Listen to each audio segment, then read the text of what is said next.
Welcome back to Channels Business Global with me, Juliana Olayinka, from our studios here in London.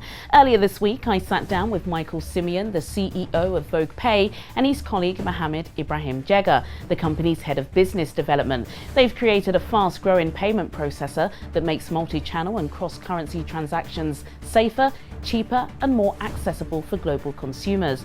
I started by asking Michael how it feels to have founded a business that has the potential to revolutionize payment processing on the continent. Yeah, it feels good. We're very excited. We want to take how the direction we're taking and how we're taking the business. So simple replies, we're very excited about it. What is your unique selling point? Because if I want to send money home, most of us, not all of us, we just go to the first, store that you see on the high street and you're like, look, I need to send 100 quid to somebody in Ibadan.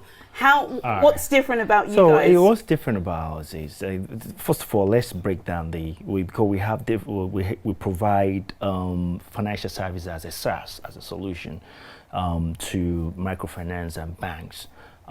So then we also partner with banks to be able to enable us to do what we do right now. People come to us because they see us as a trusted bridge, that these guys are doing the right thing in order to, in terms of that will give them longevity. Okay, what about Joe Blogs on the street who just wants to send money home? How do you make that simple? That's simple. We're bringing out some new set of APIs that will be given to banks that we're working with partner bank that I can't names. We're creating a borderless experience, financial experience. Of course, Nigeria last year, according to the World Bank, sent $24.3 billion home. That is massive. And now all the big boys are saying, hang on a minute, if our diaspora is sending this money home, we want to use it. We don't just want it going to the villages or to one auntie who's having a wedding. We want to use that to build the country. Do you agree with that? If you look at the breakdown, majority of those money are going to people who need it the most. And those people, they've been taken advantage of by various money companies in terms of transferring. They pay the most expensive. I remember the CBN have a workshop in conjunction with World Bank, if my memory serves me right. We had it about 2 years ago in Marina, Lagos, and everyone there stressed the same thing. Now, I think that is a very tip of the iceberg in terms of the opportunity. The opportunity is, according to World Bank in 2017 or 16, if my memory serves me correctly, you and I in diaspora, we have 400 billion African. 400 billion sitting on their bank account. Maybe that's you. You and your family members. No, you're right. You're right. There's more that we're even saving, isn't there? Yeah, we're not even saying it.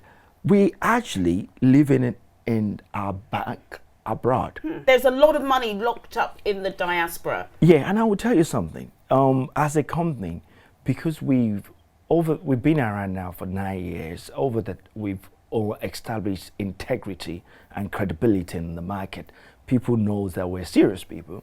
So you even get diaspora calling us at the time where all Nigerians are going to T-bills, asking us that, can we help them put money? We said, no, we're not set up for that. But we learn that these people want this service. Then we approach bank in order to provide that solution. It's quite interesting you're saying that.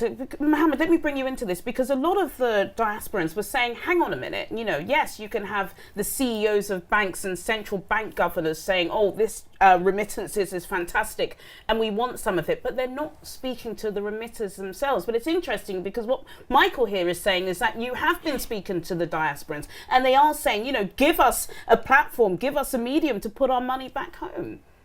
Yes, a lot of them believe in us because of our track record, as he earlier said, and we are trying to see how we can be able to consolidate on those successes so that we can not miss that point, to be able to see how we can be able to manage the critical mass. Are you in competition with the banks? Sterling Bank are here, Access Bank are here, First Bank, GT Bank. They're all here. They've all got nice buildings in the centre of London. This where the technology. I think For us, we always think these questions have been coming up in different forums.